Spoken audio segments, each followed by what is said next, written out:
Hello friends, welcome to my YouTube channel Science with Devesh. Today we are starting a new series in which we will do all the chapters of 8th class science. These videos are useful for the students of HBSC, CBSC, ICSC and different board patterns where NCERT book is required, and also the schools which are using private books. The video are helpful for those students also because the private books also follow the NCERT pattern. The topics are same, the chapters are same in the same series. The difference is only printing. Their printing is different and NCERT printing is different. Otherwise all the concepts, all the topics, all the matter, all the content is same. So ये video जो है ये सभी के लिए useful है. इसमें कुछ टॉपिक ऐसे भी हैं जो कॉम्पिटिटिव एग्जाम्स में यूज होते हैं, which are used in competitive exams like SSC and HSSC. So anyone can watch it. Okay, for those students who are now promoted to 9th class or 10th class can also watch these videos to clear their basic concepts of science. Okay, so let us start our first chapter, crop production and management. किसी भी chapter को पढ़ने के लिए सबसे पहले उसका नाम क्या है वो समझना बहुत ज़रूरी होता है. ठीक है ना बेटा. Crop production. क्रॉप क्या होता है हम सबको पता है, फसल. जो खाना हम खाते हैं, भगवान जो अन्न हमें देता है, वो अन्न हमें कहाँ से मिलता है? वो हमें खेत से मिलता है. कौन देता है उसको? उसको किसान उगाता है. किसान की मेहनत और भगवान के आशीर्वाद, इन दोनों चीज़ों से हमको जो अन्न मिलता है उसकी प्रोडक्शन कैसे होती है, उसका प्रोसेस क्या है. ठीक है ना. और जब वो बीट, ग्राम्स, जो भी चीज़ हम उगाएंगे, जो भी हमारी फसल आती है, फसल के कटने के बाद उसका हम मैनेजमेंट कैसे करते हैं, how do we manage it, ये दो बातें हम इसके अंदर समझेंगे. वीडियो देखने वाले बहुत से स्टूडेंट्स एग्रीकल्चर बैकग्राउंड से भी होंगे तो उनके लिए ये चैप्टर बहुत आसान है. लेकिन जो एग्रीकल्चरल बैकग्राउंड से नहीं है उनके लिए भी ये बहुत मुश्किल नहीं है, क्योंकि हम एक ऐसे देश में रहते हैं जहाँ पर 70% of our population is related to agriculture, directly or indirectly. So we can understand all the topics clearly. So in this chapter we will do we will discuss how our farmers harvest the crop and how do we manage them when it comes from farm or field to the store. So in this chapter the NCERT take two kids, the name of two kids. यहाँ पे वो दो बच्चों का नाम लेती है. एक का नाम है पहेली और एक का नाम है बूझो. ठीक है ना. ये एक अच्छा पैटर्न है जिसमें हम क्वेश्चन आंसरिंग के थ्रू अपने टॉपिक्स को समझ सकते हैं. ठीक है. तो पहेली और बूझो कहाँ गए थे? तो ये समर वेकेशंस में, जैसे आपकी अभी वेकेशंस हैं, अपने अंकल के घर, अपने मामा के घर गए. मामा क्या थे? तो मामा फार्मर थे. तो वहाँ पे उन्होंने कुछ टूल्स देखे. क्या क्या टूल्स देखे? उन्होंने खुरपी देखी. ठीक है बेटा. और उन्होंने क्या देखा? सिकल, शॉवल, प्लफ, ये सारी चीज़ें देखी उन्होंने. ठीक है ना. क्या चीज़ें होती हैं ये? सिकल क्या होती है, शॉवल क्या होती है, आप सर्च करो, पिक्स देखो इनकी, जिसको नहीं पता होगा. जो एग्रीकल्चरल बैकग्राउंड से हैं वो आसानी से बता सकते हैं. ठीक है ना. तो फिर उनको ऐसा एक क्वेश्चन उनके दिमाग में आया. क्या क्वेश्चन आया कि ये सारे टूल्स कहाँ पर यूज़ होते हैं. I want to know where and how we use these tools. ठीक है बेटा. हमने ऐसा पढ़ा है अब तक प्रीवियस क्लासेस में, 6th क्लास में भी, 7th क्लास में भी आपने पढ़ा है कि अगर हमें सरवाइव करना है, अगर हमें लिव करना है इस दुनिया में, अगर हमें ज़िंदा रहना है, सो वी नीड फूड. हमें क्या चाहिए? फूड. ठीक है बेटा. अब दो लिविंग थिंग्स हैं दुनिया में, एक तो है प्लांट्स और दूसरा है एनिमल्स. हम भी एनिमल्स में आते हैं. तो प्लांट्स जो हैं वो अपना फूड अपने आप बनाते हैं. They make their food, they prepare their food themselves. क्या आप मुझे वो प्रोसेस बता सकते हो जिस प्रोसेस में प्लांट्स अपना फूड खुद बनाते हैं? इसे स्टार्ट होती है. क्या कहेंगे उसे? फोटो क्या सिंथेसिस, आया याद? तो फोटोसिंथेसिस ही वो प्रोसेस है जिसमें प्लांट्स जो हैं वो अपना फूड खुद बनाते हैं, ठीक है बेटा। उसके बाद एनिमल्स जो होते हैं they can't make their own food, वो अपना फूड खुद नहीं बनाते। They are dependent on what? They are dependent on plants or they are dependent on other animals which are carnivorous, जो मांसाहारी होते हैं वो जानवरों पे डिपेंड करते हैं, जो शाकाहारी होते हैं वो प्लांट्स पे डिपेंड करते हैं, ठीक है ना। लेकिन इससे भी पहले एक सवाल आता है, भाई हम खाना क्यों खाते हैं? बहुत ही आसान सवाल है, बेतुका भी कह सकते हैं। क्यों खाते हैं हम खाना? हमें क्या चाहिए? काम करने के लिए एनर्जी चाहिए। उस एनर्जी के लिए हमें क्या लेना पड़ता है? हमें फूड लेना पड़ता है। बर्गर, चाउमीन, पिज़्ज़ा, ये सब फूड में नहीं आते, ये सब फास्ट फूड में आते हैं जो हमें जल्दी मिल जाता है, ठीक है ना। फूड में जो जो चीज़ें आती हैं वो हम सबको पता है, हमारे दाल चावल सब्जियां रोटी ये सब हमारे फूड में आते हैं, दही लस्सी, ये सब हमको क्या देते हैं? एनर्जी देते हैं, जिससे हम क्या कर सकें? अपना काम इजीली परफॉर्म कर सकें। और ये फूड खाने के बाद ही हमारे शरीर के अंदर वेरियस प्रोसेसेस होती हैं, जैसे डाइजेशन। जो फूड हमने खाया उसका डाइजेशन होता है। डाइजेशन होने के बाद उस फूड से जो एनर्जी मिली वो एनर्जी हम रेस्पिरेशन में यूज़ करते हैं। और पूरा फूड खाने के बाद जो वेस्ट बचा उसे हम बॉडी से क्या कर देते हैं? एक्सक्रीट कर देते हैं, एक्सक्रीशन के थ्रू बाहर निकाल देते हैं, ठीक है। तो हमें फूड कहाँ से मिलता है? मैंने आपको पहले ही बताया, या तो प्लांट से या एनिमल से या दोनों से। कैसे? जो भी हम हरी सब्जियां खाते हैं, दाल खाते हैं, गेहूं खाते हैं, जितना भी वेजिटेरियन फूड है वो प्लांट से मिलता है। जितना भी नॉन वेज फूड है वो एनिमल से मिलता है। और हम में से कुछ ओमनिवोरस भी होते हैं जो वेज फूड भी खाते हैं और नॉन वेज फूड भी खाते हैं, तो बोथ, ठीक है ना। तो हमें दोनों तरह के खाने भी हम खा सकते हैं। समझ में आई बात? ठीक है। अब एक बात और सोचने में आती है कि हमारा देश कितना बड़ा है, ठीक है ना। 125 करोड़ यहाँ की पॉपुलेशन है। तो इतनी पॉपुलेशन का पेट भरने के लिए जो हम फूड पैदा करते हैं, जो हम खाना उगाते हैं, वो बहुत लार्ज स्केल में हमको चाहिए, ठीक है ना। अब आप हम जहाँ रहते हैं, from where I belong from Haryana. तो हरियाणा और पंजाब ये दो स्टेट ऐसे हैं, उत्तर प्रदेश मध्य प्रदेश, जिनके अंदर फूड जो है, खाना जो है वो a lot of quantity is available, ठीक है ना। तो क्या करें? सिर्फ अपने पास रखें? नहीं, ऐसी भी जगह हैं जैसे नॉर्थ ईस्ट है, तो नॉर्थ ईस्ट में गेहूँ नहीं होती, ठीक है ना, लेकिन रोटी तो वो भी खाते हैं। जम्मू कश्मीर है, जम्मू कश्मीर में चावल नहीं होते लेकिन चावल वो भी खाते हैं। So what do we need? हमारा देश जो है ना बहुत बड़ा है, तो हमारे देश के अंदर सभी चीज़ें होती हैं क्योंकि यहाँ पर सभी सीजन्स हैं। But what is important? It is important to manage and distribute the food, कि जो भी फूड हुआ है वहाँ के लिए जितना चाहिए वहाँ रख के दूसरे स्टेट्स में भेजें, ठीक है ना। पूरा इंडिया अगर कवर हो गया है तो दूसरे देश में भेजें ताकि वहाँ से हमें अर्निंग हो सके, ठीक है बेटा। तो इसी सारी चीज़ों की स्टडी कि जो भी फूड हम लेते हैं वो फूड हम कैसे उगाते हैं, कैसे उसे डिस्ट्रीब्यूट करते हैं, कैसे उसकी मैनेजमेंट करते हैं, ये सारी चीज़ें हम इस चैप्टर के अंदर पढ़ने वाले हैं, ठीक है। तो सबसे पहले हम क्रॉप की प्रोडक्शन देखते हैं, क्योंकि जब तक प्रोडक्शन नहीं होगी तब तक मैनेजमेंट किसका करेंगे, ठीक है बेटा। तो आपको एक बात जान के हैरानी होगी, 10,000 साल बिफोर क्राइस्ट हम जो अपना टाइम गिनते हैं, अभी क्या चल रहा है? अभी 2021 चल रहा है। अगर 2021 साल पहले जाएं तो तब क्राइस्ट का जन्म हुआ था, ईसा मसीह का जन्म हुआ था, ठीक है ना।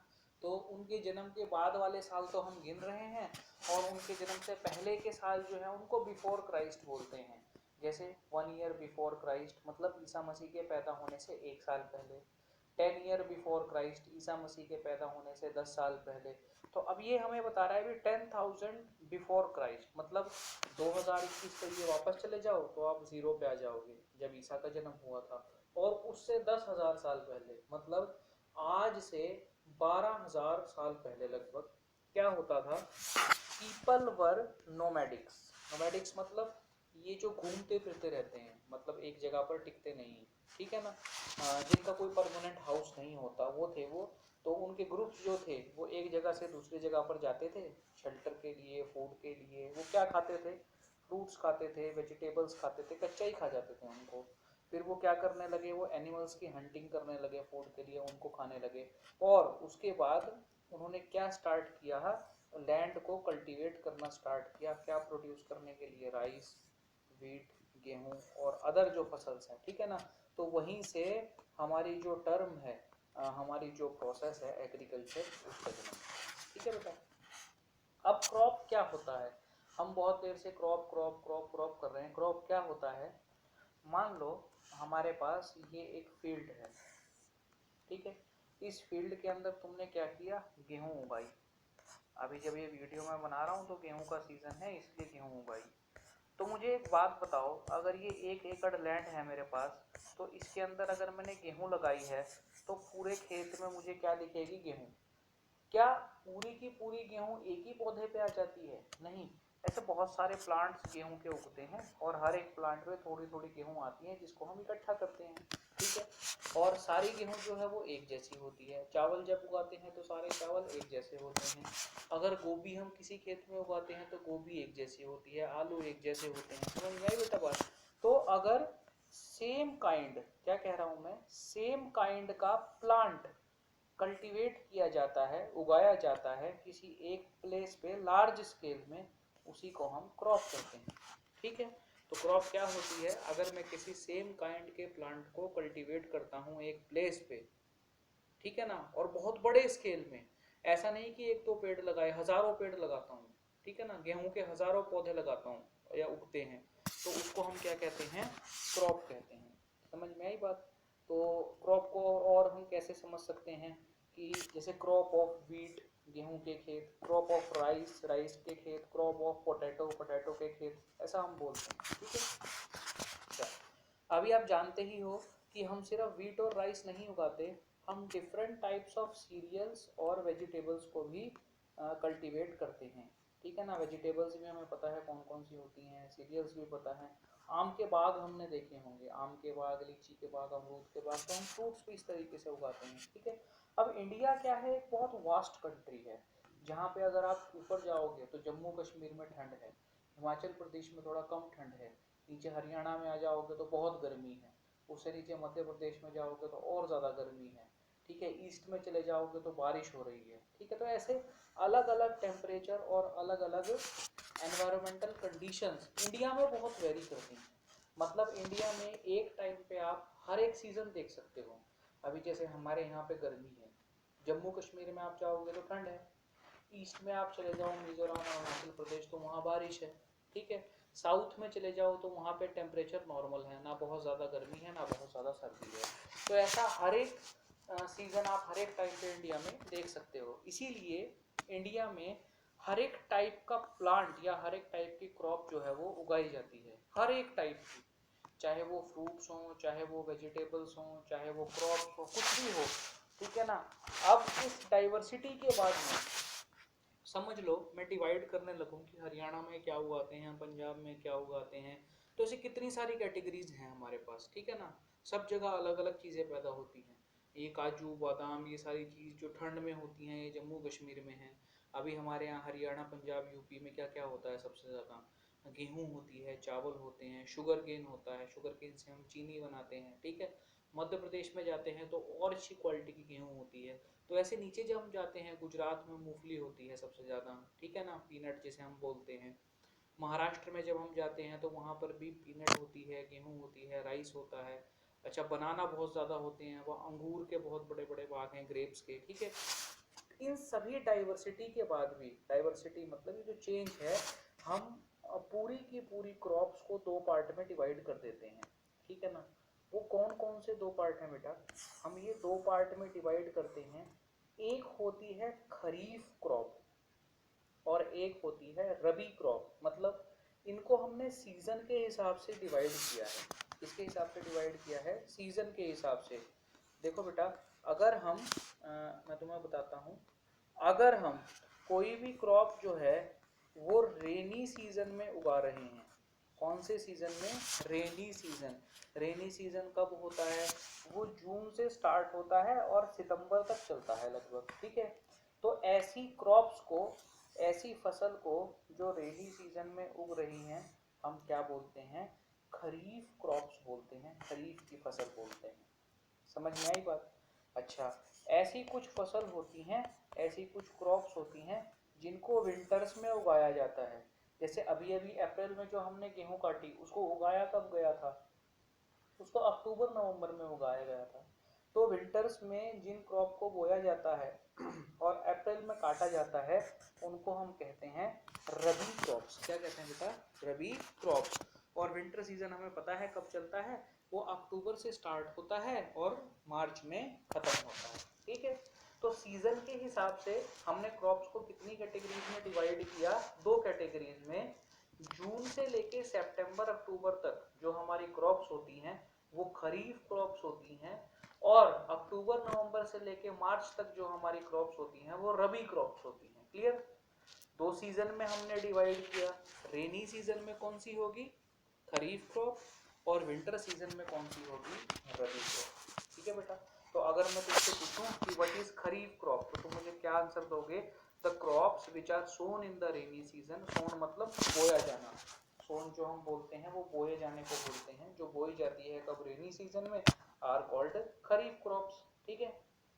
और the crops which are grown in winter season that are known as rabi crops. ठीक है, अब इनके कुछ एग्जांपल देख लेते हैं। जैसे खरीफ क्रॉप जो होती है उसके एग्जांपल कौन कौन से हैं? पैडी, मेज, सोयाबीन, ग्राउंडनट, कॉटन। ठीक है, राइस जो हम करते हैं वो भी खरीफ क्रॉप है। ये सभी की सभी क्या है? खरीफ क्रॉप। ठीक है, रबी क्रॉप्स अगर हम देखेंगे तो वीट, गेहूं, ग्राम, पी, मस्टर्ड, ठीक है ना, ये सारी की सारी चीजें हमारी रबी क्रॉप्स हैं। आप एक काम कर सकते हैं, आप एक क्या कीजिए, आपको करना है रिक्वेस्ट मानो, ऑर्डर मानो, कुछ भी मानो, ऐसे एक कॉलम बनाओ। उस कॉलम को क्या करो, उस कॉलम को दो पार्ट में डिवाइड करो ऐसे। ठीक है बेटा? यहाँ लिखो रबी क्रॉप्स और यहाँ लिखो खरीफ क्रॉप्स। उसके बाद नंबरिंग देके आपको लिखना है कि रबी क्रॉप्स कौन कौन सी होती हैं in Hindi as well as in English, और यहाँ पे खरीफ क्रॉप्स कौन कौन सी होती हैं in Hindi as well as in English. ठीक है, ये काम आपको करना है, तो आपको कभी कंफ्यूजन नहीं होगा कि कौन सी रबी की क्रॉप्स है और कौन सी खरीफ की क्रॉप्स है। ठीक है, अब हम क्या देखने वाले हैं कि ये जो क्रॉप्स हमने उगाई, इन क्रॉप्स का जो हम प्रोडक्शन करते हैं, क्या करते हैं बेटा? इन क्रॉप्स का हम जो प्रोडक्शन करते हैं, उस प्रोडक्शन के बेसिक स्टेप्स क्या हैं? कुछ बेसिक स्टेप्स होंगे ना? नहीं समझ में आई बात? जैसे हमने वर्ड बनाना सीखना है, तो वर्ड आप इसको पढ़ सकते हो, जो मैं अभी देखो मार्क करूंगा, आप इसको पढ़ सकते हो। ये क्या लिखा है? ये लिखा है यू। आप कैसे पढ़ सकते हो इसको? क्योंकि आपको पता है ये y है, ये o है, ये u है, और इसको कंबाइनिंगली जब हम पढ़ते हैं तो इसको u बोलते हैं। तो आपने अल्फाबेट सीखे, इसलिए आप वर्ड बना सकते हो। तो ऐसे बेसिक प्रैक्टिसेस जब हमको पता होंगी कि एक क्रॉप को उगाने के लिए हमें क्या क्या करना चाहिए, तो फिर उसके लिए तो भाई कुछ पढ़ना पड़ेगा ना, स्टेप्स देखने पड़ेंगे। अच्छा, फिर आपने ऐसा सोचा, एक क्वेश्चन आपके दिमाग में आना चाहिए था, आया भी होगा, कि हमने क्रॉप्स को डिवाइड कर दिया, तो हमने देखा जो पैडी क्रॉप है वो रेनी सीजन में उगाई जाती है। आप कहोगे सर ऐसा क्यों? रेनी सीजन में नहीं उगाएंगे, हम तो विंटर सीजन में उगाएंगे। आप रेनी सीजन में ही क्यों उगाते हो? तो मैं तुमसे ऐसा कहूँगा, ऐसा हो सकता है वो विंटर सीजन में भी उग जाए, उतनी क्वांटिटी में नहीं उगेगी पर शायद उग जाए, लेकिन जो पैडी क्रॉप होती है उसको बहुत ज़्यादा वाटर चाहिए होता है। ठीक है बेटा? अब विंटर्स में बारिश तो इतनी आती नहीं है, तो तुम क्या करोगे? तुम ग्राउंड वाटर का यूज़ करोगे, जिससे क्या होगा, हमारे अर्थ का वाटर लेवल जो है, जो पहले ही बहुत नीचे है, वो और नीचे चला जाएगा। फिर क्या पानी पियोगे? ठीक है ना? रेनी सीजन में क्या होगा, उसको बहुत ज़्यादा पानी चाहिए, बारिश तो होती रहती है, थोड़ी होती है, कभी कम होती है, पर होती ज़रूर है। तो उसी के साथ साथ हम उसको थोड़ा बहुत ग्राउंड वाटर दे देंगे अगर कमी होगी तो। ठीक है, इसलिए उसे रेनी सीजन में उगाया जाता है। ठीक है बेटा? अच्छा, कोई भी क्रॉप जब हम उगाते हैं, कोई भी फसल जब हम उगाते हैं, तो उसके अंदर जो फार्मर है हमारा, वो वेरियस एक्टिविटीज़ करता है, अलग अलग एक्टिविटीज़ करता है। We can combine those activities, ठीक है ना। कैसे कर सकते हैं हम, अगर कोई गार्डनर है उससे भी पूछ सकते हैं। जैसे समझो आप सिटी में रहते हो, आपके आस पास फार्म्स नहीं है, तो आप गार्डनर से पूछो कि वो एक छोटा प्लांट कैसे उगाता है। या गार्डनर से क्यों पूछो, अपने घर पे एक छोटा गमला रखो ना, एक पॉट रखो, उसमें कोई प्लांट उगाओ, देखो आपको क्या क्या करना पड़ेगा, ठीक है ना। अब ये जो एक्टिविटीज हैं, पर ये एक्टिविटीज कौन सी हैं, उन्हीं एक्टिविटीज को पहली बात तो हम क्या कहते हैं, एग्रीकल्चरल प्रैक्टिसेस कहते हैं। उसमें सबसे पहली एक्टिविटी है प्रिपरेशन ऑफ सॉइल। जिस सॉइल में आप अपने प्लांट्स को ग्रो करवाने वाले हो उसको प्रिपेयर करना। प्रिपेयर करने में क्या आता है वो बाद में देखेंगे। दूसरा स्टेप है इसमें सोइंग। पहला स्टेप क्या हो गया, प्रिपरेशन। दूसरा स्टेप है सोइंग। जो भी प्लांट आपको बोना है, जिस भी प्लांट को आप चाहते हो भाई मुझे ये प्लांट मिले, इसकी प्रोडक्शन हो, तो उसको उसका बीज तो बोना पड़ेगा ना। ऐसा खेत में सोचने से भी गेहूं उग जाओ ऐसा तो नहीं होगा, उस पर बीज डालना पड़ेगा, ठीक है। फिर कई बार हमारा खेत जो है वो उतना पावरफुल नहीं होता, उसके अंदर उतनी ताकत नहीं होती, इसीलिए हमको बाहर से कुछ चीज़ें सप्लाई करनी पड़ती हैं जिनको हम कहते हैं मैन्यूर एंड फर्टिलाइजर्स। फिर बार बार उनको पानी देना पड़ता है, जिसको हम हिंदी में सिंचाई कहते हैं, तो that is known as irrigation, ठीक है। अब फसल हो गई, क्रॉप्स हो गई, लेकिन क्रॉप्स को जो कीड़े हैं, जो उनके दुश्मन हैं, जो खराब करते हैं, उनसे बचाना है, तो प्रोटेक्शन ऑफ वीड्स, ये भी हमारा एक पॉइंट है, ठीक है। अब जब फसल तैयार हो जाएगी तो काटना भी तो पड़ेगा ना, निकालना पड़ेगा, that is known as harvesting. और सब कुछ होने के बाद अगर उसे खेत में ही छोड़ दें, बारिश हो जाए तो वो खराब हो जाएगी। It means the last step is must, that is storage, ठीक है। तो ये 7 स्टेप्स बन के हमारी क्या बनती है, एग्रीकल्चरल प्रैक्टिसेस, ठीक है बेटा। अब आपको क्या करना है, whatever book you have, whichever book you have to read these topics from your book, and you will find that whatever I told you that is available in your book also, ठीक है ना। Books जरूरी नहीं है, what is important is knowledge, whether you are getting anything or not, ठीक है ना। तो जो भी बुक आपके पास अवेलेबल है, उस बुक में से जहाँ पर भी आपकी ये एग्रीकल्चरल प्रैक्टिसेस होंगी, यहाँ तक आपको रीड करना है। Then what are the processes in these practices that we will discuss in the next video. If you like the video, if you like the way of teaching, the method, then please like the video, subscribe my channel for all the latest notifications, and share it with your friends, with your school and other schools, so they will also get the benefit of these videos.